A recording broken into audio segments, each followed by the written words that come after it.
So, Dhruv bhai, welcome to One Mile at a Time, guys and DB Tech and Travel.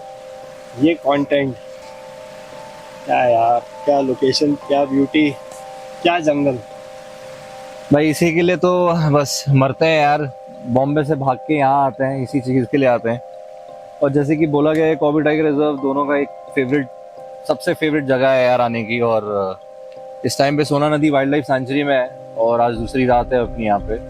So, अब तक का सफर जो है बहुत अच्छा रहा है। टाइगर के पॉइंट ऑफ व्यू से नहीं बोल रहा हूँ, उसके बारे में भी बात करेंगे, बट फिलहाल अपनी जर्नी के बारे में कुछ चीज़ें शेयर करना चाहेंगे कि इस टाइम पे आप ये पीछे जो हमारे देख सकते हैं, ये प्लेन नदी है, ये बहरी है। और इसको आपको 3 बार पार करना होता है अगर आपको हल्दूपुराव फॉरेस्ट रेस्ट हाउस में जाना होता है। बहुत मजा आया और पानी भी बहुत अच्छा है इसका। गाड़ी के टायर पूरे के पूरे देखो अच्छे से धुल जाते हैं। वैसे आपको बाद में मैं फोटोग्राफ्स और वीडियोस दिखाऊंगा उसके। तो बताओ आपका एक्सपीरियंस कैसा रहा? यार अभी तक का एक्सपीरियंस ना, स्टे के हिसाब से और जंगल के हिसाब से is like I would rate it, if not number second then 1.1 only. मैं इसको मतलब जो भी मेरा भी टॉप रैंक में है, मैं उसके ऊपर नहीं जाऊंगा अभी, लेकिन मैं कह रहा हूँ उसके साथ मैं इसको 1.1 इक्वलेंट है। बहुत प्यारा लैंडस्केप, इससे सुंदर जगह लाइक बहुत ही रेयर तरीके से मिलती है, क्योंकि एक तो जंगल अनटच्ड है, ज़्यादा लोग आते नहीं है, ज़्यादा छेड़छाड़ होती नहीं। बहुत सुंदर जंगल है, बहुत प्यारा लैंडस्केप है। और एक्सपीरियंस वाइज मैंने बता दिया। Tiger wise I think we are not so lucky right now at the moment. पूरी कोशिश कर रहे हैं, पूरा ट्रैक कर रहे हैं, लेकिन जंगल इतना शांत है, मतलब क्या बोले यार। शान जंगल की भी अपनी कहानी होती है धवल भाई। शांत जंगल के बीच में भी कई बार मिरेकल्स या करिश्मे होते हैं, तो उसी करिश्मे की तलाश में लगेंगे। टाइगर आपने बोला तो अभी थोड़ी देर पहले मैं खाना खा रहा था और उसके बाद में मैं आया था जब आपका पॉडकास्ट सेशन चल रहा था मनीराम जी के साथ में। उसमें आपने एक भीम टाइगर का जिक्र किया था यहाँ के, जिसके पंजे हमने सुबह देखे थे।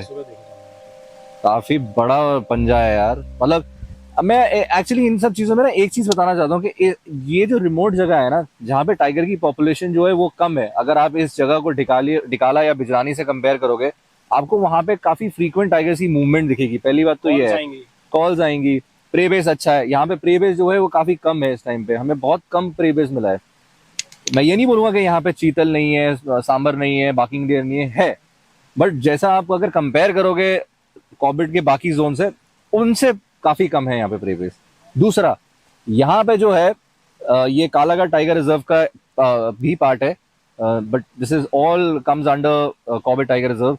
आप ऐसी जगहों पे जब आओगे ना, मेरे को आज से अपना 2007 की वो कॉलेज ट्रिप अभी भी याद है, जब हम कालागढ़ की तरफ गए थे। एंड वो भी ऐसे ही था, सुबह का सीन जो था, पूरा रिवर बैंक था, सैंड थी उसके ऊपर, और उतना बड़ा पंजा जो मैंने आज देखा है उस टाइम पे देखा था। तो ये क्या होता है, जैसे इन्होंने बोला मिरेकल्स की बात होती है, मैं यही बोल रहा हूँ कि ऐसी जगहों पे, ऐसी शांत जगहों पे आपको भयानक से भयानक चीजें देखने को मिल सकती हैं। और जो पंजों की बात कर रहे हैं, आई थिंक अभी तक जितनी भी सफारीज करी हैं, अब सबसे बड़ा पंजा मैंने आज सुबह देखा है। Welcome back. लोकेशन चेंज और टॉपिक चेंज, क्या कहते हो ध्रुव भाई? हाँ बिल्कुल बढ़िया यार।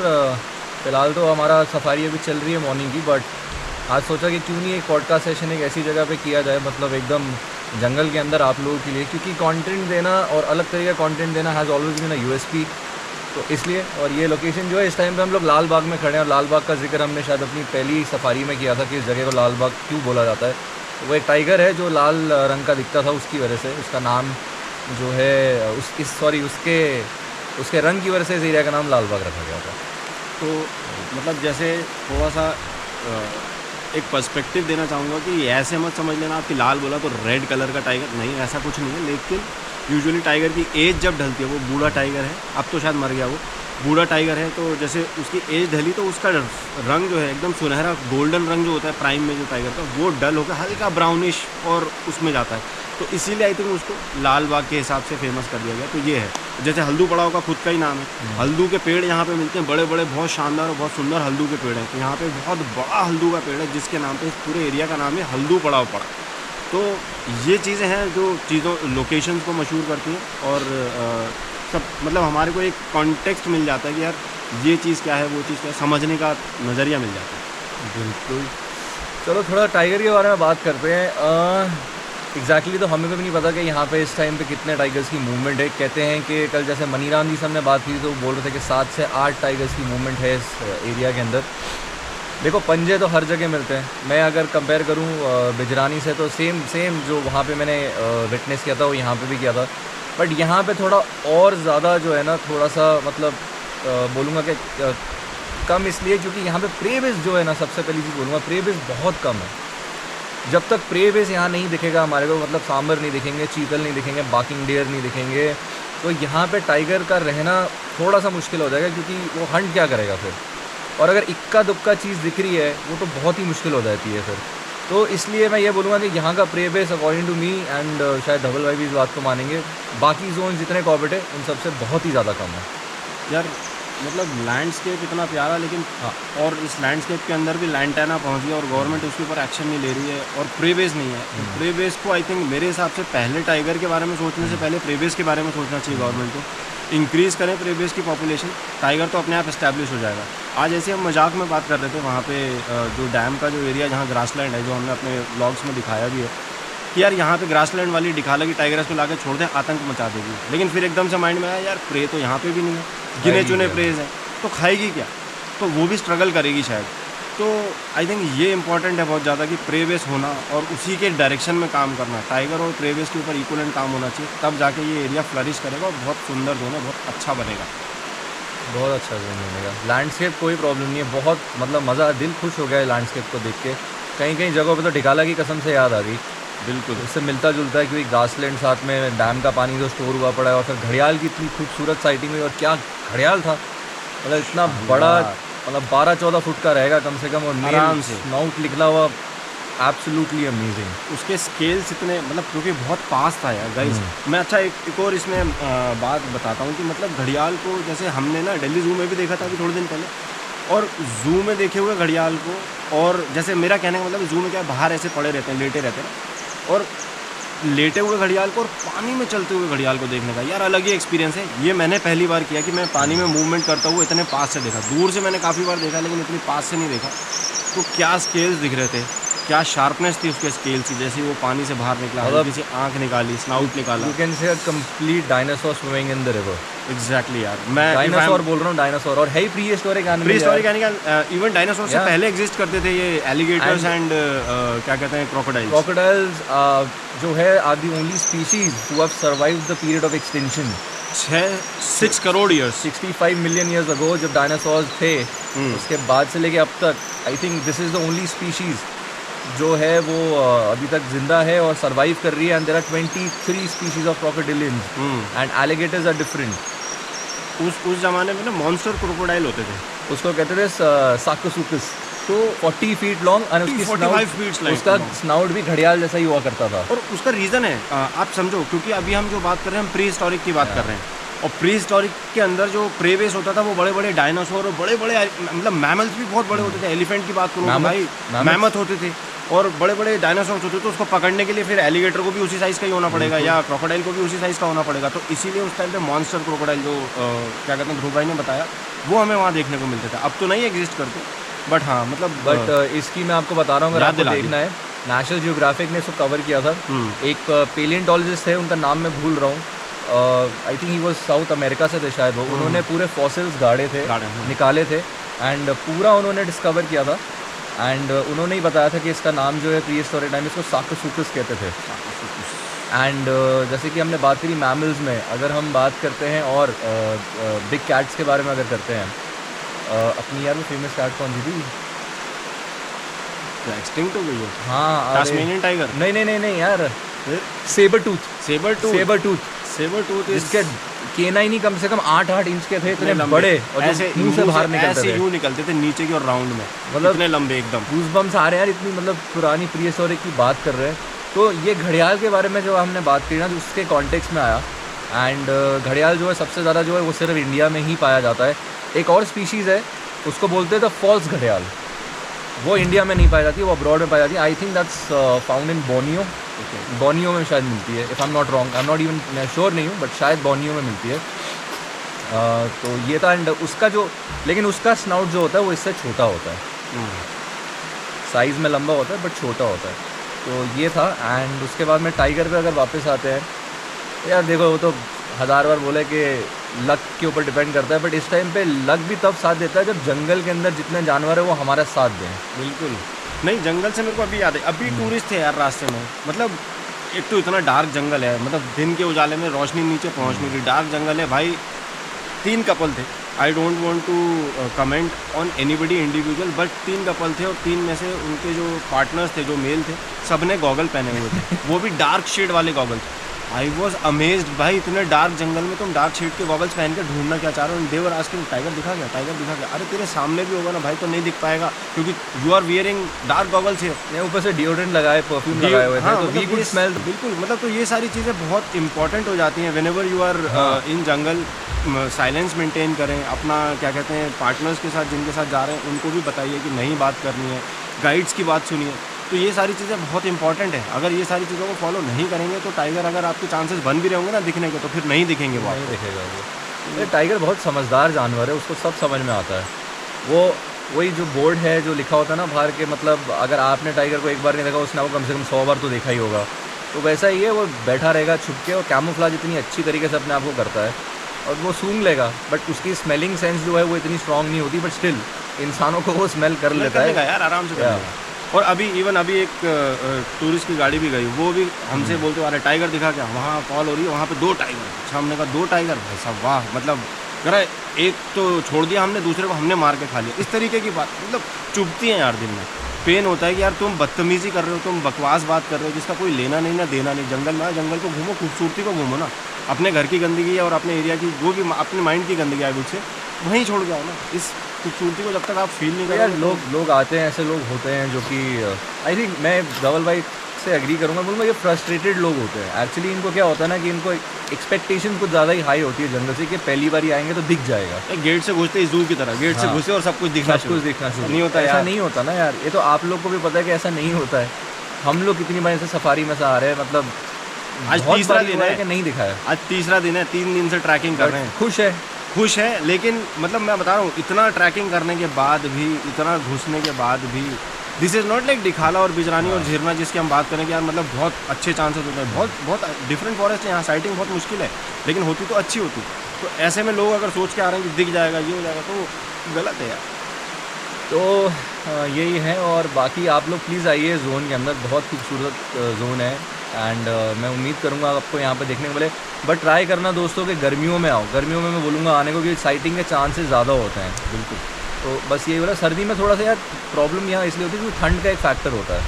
एंड स्पेशली जो थोड़ी सी प्रॉब्लम्स हमारे साथ में हुई हैं यहाँ पे, जैसे पानी वानी की, एंड गीज़र नहीं है, तो वो आप लोगों को भी दिक्कत मिलेगी। एंड ट्रस्ट में 3 डिग्री सुबह होता है, पानी तलवार की धार से मतलब तेज़ चुपता हुआ पानी होता है, वो छूता ही ऐसा लगता है कि भैया आया हूँ उसमें भाई, मुझे नहाए, मैं नहीं नहाया हूँ, मैं आज नहाऊंगा। ये जाके नहाएंगे रामनगर या घर पे जाके नहाएंगे, जो भी है। खैर एनीवेज द पॉइंट इज़ कि जब यहाँ पे आ रहे हैं तो सारी चीज़ों को माइंड में रख के आएँ, ताकि आपकी एक्सपेक्टेशंस क्लियर हो और आपको पता हो कि क्या मिलने वाला है। ऐसा ना हो कि हालांकि यहाँ सोलर वाटर हीटर का अरेंजमेंट है, छत पे सोलर का पूरा लगा हुआ है, लेकिन पॉइंट इज़ अभी उसमें कुछ खराबी आ गई है, पता नहीं कब ठीक होगा।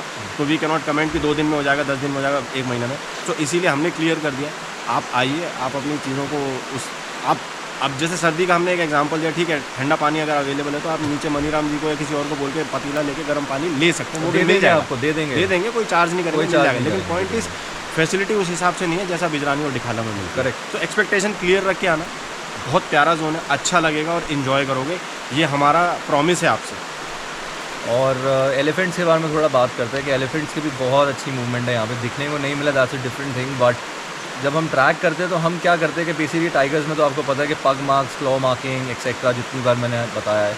एलिफेंट में हम ज़्यादातर कैसे करते हैं, उसकी डंग को हम करते हैं, उसकी डंग्स को देखते हैं। प्लस इधर तो सरप्राइजिंगली देखा है कि पेड़ों की काफ़ी छाल निकाली हुई है एलिफेंट्स ने, और टस्कर्स ने क्या किया है कि साल के जो बड़े बड़े पेड़ हैं उसके अंदर उन्होंने अपने टस्क को घुसाया है। क्लियरली वो टस्क की मार्किंग्स दिख रही हैं जो कि अंदर होल्स बने हुए हैं, एंड उसको देख के समझ में आता है कि भैया हाँ यहाँ पे टस्कर ने किया। तो कहीं कहीं जगहों पे पुराने डंग मार्क्स मिले हमारे को, कहीं जगह पे एकदम fresh with urine samples also. तो उसको देख के हमने पूरा ट्राई किया। बट एक्चुअली में हमारे को प्रॉब्लम क्या हुई है कि इस पूरे जोन से हम वाकिफ़ नहीं हैं अभी तक अच्छे से। This is for the first time that we are coming, क्योंकि बिजरानी डिगाला में तो हमको पता है कि कहाँ जाना है, कैसे जाना है, कौन सी रोड कट के कहाँ निकलती है। तो यहाँ पे हम लोगों के लिए भी थोड़ा डिफिकल्ट था ट्रैक करने के लिए, बट स्टिल वी ट्राइड या आप लोगों के लिए हमने ट्राई किया, बट नहीं मिला। अभी लेकिन थोड़ा जोन समझ में आ गया है हाँ। कि पानी का मूवमेंट यहाँ पे सर्दियों में कैसा है और गर्मियों में कैसा है, और कहाँ पे टाइगर। गर्मियों के हिसाब से गाइस मैं बता रहा हूँ बहुत प्यारा जोन है, बहुत प्यारा जोन। अभी के हिसाब से I will not say that, but गर्मियों के हिसाब से बहुत प्यारा जोन है। प्लेन जो रिवर है जो हमारे पीछे ये बह रही है, ये साल के 12 महीने बहती है, पेरिनियल रिवर है। तो अब इसके अंदर खासियत है कि थोड़ा भी पानी होता है तो टाइगर को पानी तो चाहिए ही चाहिए, आपको पता ही है। वो शिकार करेगा, दिन भर पानी में लेटेगा, धूप में लेटेगा, ऐसे ही घूमता रहेगा। तो यहाँ अच्छे नाले बने हुए हैं जिनमें हल्का हल्का पानी रहता है, तो ये खासियत है। और आई बिलीव ये एक इसका प्लस पॉइंट हो सकता है गर्मियों के हिसाब से, जहाँ पे साइटिंग बहुत अच्छे और अच्छे चांसेस हो सकते हैं। तो आप यहाँ आइए, यहाँ का परमिट मिलना उतना मुश्किल नहीं है, आपको आराम से यहाँ के परमिट मिल जाएंगे। साइट से बुक होता है, साइट से बुक होता है, charges are the same. Bijrani के और डिगाला के जो रूम चार्जेस हैं वो भी आपको यहीं पे उतने के ही मिलेंगे जो डबल रूम के होते हैं।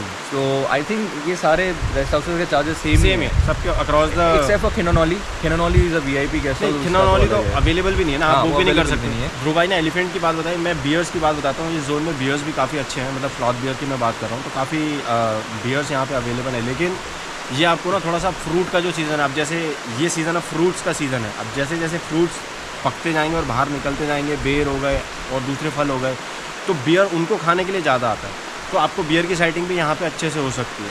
तो ये एक मतलब ऐसा पॉइंट है जो शायद यूजुअली लोग नोट नहीं करते हैं कि हम किस सीज़न में जा रहे हैं, हम किस टाइमिंग में जा रहे हैं, इस टाइमिंग का इम्पैक्ट हमारी साइटिंग पे क्या हो सकता है। तो ये सारी चीज़ें अगर आप ध्यान में रख के आएंगे, आपकी ट्रिप आपकी बहुत अच्छे से प्लान होगी और आई थिंक आपको साइटिंग के चांसेस भी अच्छे मिलेंगे। तो गाइस शुरू के लिए मतलब स्टार्ट करने के लिए मैं आपको बताना चाहता हूँ कि ये हल्दू पड़ाव का जोन है, और हल्दू पड़ाव के जोन में आपको आने के लिए अगर आप लैंसडाउन या कोट द्वार की साइड से आ रहे हैं तो आपको कोट द्वार और लैंसडाउन के बीच से एक रास्ता कटता है दुगड्डा के लिए, वहाँ से आना पड़ेगा। कोट द्वार से इसका डिस्टेंस जो है वतनवासा गेट जो हल्दू पड़ाव जोन की एंट्री है उसका लगभग 47 किलोमीटर के आसपास है। तो और काफ़ी घुमावदार रास्ता है और काफ़ी मतलब जिग जैग, और जिसको कहते हैं ना कि जिनको मोशन सिकनेस है वो थोड़ा सा झेल नहीं पाएंगे उस रास्ते को, उनके लिए दिक्कत रहेगी। लेकिन अगर आप धीरे धीरे गाड़ी चला के आएंगे तो आराम से आ जाएंगे। तो यहाँ से आप वतनवासा गेट पहुँचते हैं और वतनवासा गेट से लगभग 10 किलोमीटर अंदर जो है हल्दू पड़ाव का गेस्ट हाउस है। तो काफ़ी सुंदर जोन है। बाकी जो गेस्ट हाउस है इसी जोन के, सोना नदी जोन के, जैसे अपना मुंडिया पानी हो गया या फिर इसी रास्ते पे रतुआ ढाब हो गया, वो दिखाएंगे। और एक और चीज़ मैं बोलना चाहूँगा कि जब अगर आप कोटद्वार से आ रहे होंगे, बीच बीच में कुछ जगहें हैं ऐसी जहाँ पे लैंडस्लाइड्स आपको देखने को मिलेंगी, जो कि बहुत ही डेंजरस सिचुएशन है, क्योंकि ऊपर पहाड़ से मलबा जो है कट के पूरा नीचे गिरा है, एंड कुछ सेक्शंस है रोड के जो कि बहुत डैमेज हुई हुई हैं, साइड से टूटी हुई हैं। So be careful when you are driving. ये आपको देखने को मिलेंगे, बट अभी सरकार काम कर रही है उस पर, मलबा वलबा हटा रही है, बट स्टिल हमने इस बार देखा है काफ़ी डैमेज हुआ है इस टाइम पे बारिश के मौसमों में यहाँ पे। तो जस्ट बारिश में तो वैसे पार्क भी बंद होता है, तो आई वुड सजेस्ट कि ऐसी जगहों पे जाए नहीं, घूमने भी मत जाएंगे। आप ये सोच के जाएंगे चलो घूम के आ जाते हैं, नहीं, ऐसे कोई ज़रूरत नहीं है। बट हाँ, जो दूसरा मैं हल्दू पड़ाव और उनकी बात कर रहा था, जब आप रामनगर के लिए जाएंगे यहाँ से वतनवासा से, तो वो आपके रास्ते में ही पड़ेगा, तो आप उनको भी अगर ऑनलाइन बुक करना चाहते हैं वो भी अवेलेबल है। हल्दू पड़ाव सॉरी मुंडिया पानी और आपका रतुआ ढाब, लेकिन वो ऑन द रोड है। तो मैं यहाँ पे ये ऐड करना चाहता हूँ क्योंकि वो ऑन द मेन रोड है, तो गाड़ियों के आने जाने के ट्रैफिक का थोड़ा साउंड और शोर मिलता रहेगा, तो आपको वो जो है ना फीलिंग नहीं आएगी, जो जंगल वाली फीलिंग है। नाइट में जैसे हम दोनों कल रात में अपने गेस्ट हाउस में बैठे हुए थे, पिच डार्क, कोई आवाज़ नहीं, जंगल के ही साउंड्स आ रहे थे, बहुत सुंदर माहौल था गाइस। ऐसे माहौल को एक्सपीरियंस करना ज़्यादा जरूरी है लाइफ में। हल्दू पड़ाव का क्या सीन है ना कि यहाँ पे कंप्लीट प्राइवेसी मिल जाती है आपको, क्योंकि दो ही कमरे, नाइट स्टे में सिर्फ 2 ही कमरे हैं, एंड तो आपका एक कमरा होएगा और जो दूसरी पार्टी होगी उनका दूसरा कमरा होएगा, तो आप आराम से एंजॉय कर सकते हैं। यहाँ पे आपको ट्रीटमेंट अच्छा मिलेगा, आपका खाना वाना सब रेडी होएगा, और यहाँ पे रॉ मटेरियल्स ला के खाना खुद से बनाने में अलग ही मज़ा है। आप आइए, खाइए, आराम से रहिए, बहुत कंफर्टेबल स्टे रहेगा, बस इतना ही है। और अगर कोई प्रोफेशनली ट्रैवल करना चाहता है, professionally in the sense I would say कि कोई चाह रहा है कि उसकी ट्रैवल बुकिंग यहाँ कैसे होगी, इतना झंझट कहाँ से करें, क्या करें, भाई का ऑलरेडी बिजनेस है jungle-headquarters.com, आप जाइए उसके ऊपर। मैं तो नहीं करता, हाँ, लेकिन अगर आपको लगता है कि हम दोनों को साथ में चलना है, आप हमें बोलेंगे तो हम दोनों एज ए गेस्ट आपके साथ चल देंगे। लेकिन भाई का बिज़नेस है, मैं मतलब बिज़नेस के प्रमोशन के एंगल से नहीं कह रहा, बट आई एम टेलिंग कि आपकी सारी हेल्प कर देंगे। आपका सारा ट्रिप प्लान कर देंगे, आपको सारी बुकिंग्स वगैरह करा के दे देंगे। Everything would be arranged for you, one single stop shop for each and everything. तो आप जाइए इनके साइट पे जाइए and take those facilities, and I think that would be more convenient for you for planning this trip. Actually में क्या हुआ था कि इस जोन को हमने एक्सप्लोर करना था बहुत पहले से, हाँ, क्योंकि हमेशा यार हम लोग जब भी जाएं तो देखो सच बोलूँगा यार, ऐसा नहीं हुआ कि मैंने कभी टाइगर देखने के लिए मैं कभी ढिकाला नहीं गया, गुजर नहीं गया। ऑफकोर्स गया हूँ यार, क्यों नहीं गया हूँ, बट इतनी बार अब टाइगर देख लिया कि अब अब वो नेचर से इतना प्यार हो गया कि भैया अब दिखे ना दिखे कोई फ़र्क नहीं पड़ता, इन्जॉय करके आएंगे। नेचर देखना है। हाँ, बट यहाँ इसलिए बोलूँगा क्योंकि कॉर्बेट का ये सेक्शन जो है ना अभी तक देखा नहीं था, बहुत कम एक्सप्लोर्ड है, बहुत कम एक्सप्लोर्ड है। एंड यूट्यूब पे एक दो ही अपने भाई हैं जिन्होंने ये बनाया है और बहुत अच्छा बनाया उन्होंने भी, तारीफ़ काबिल है। तो हमको देखना था क्योंकि कॉर्बेट से तो वैसे ही इतना लगाव है, तो हमने सोचा कि क्यों नहीं इस सोना नदी वाइल्ड लाइफ सेंचुरी को एक्सप्लोर किया जाए एंड देखा जाए कि यहाँ पे भी एनिमल्स की मूवमेंट कैसी है, यहाँ पे रेस्ट हाउसेस कैसे हैं।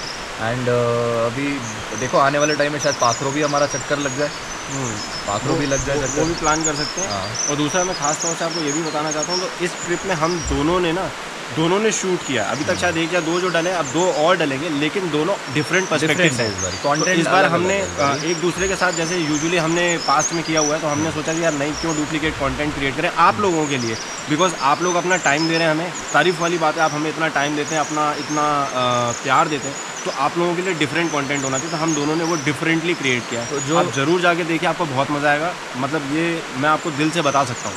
तो जो इनके चैनल पे वो मेरे चैनल पे नहीं मिलेगा, और जो मेरे चैनल पे वो इनके चैनल में नहीं मिलेगा, बट हाँ कुछ सेक्शंस हैं जो हमने कॉमनली शूट करे, वो ज़रूरी था। वो छोटे छोटे सेक्शन एनिमल्स के हो गए या बर्ड्स के हो गए, वो हमने किया है।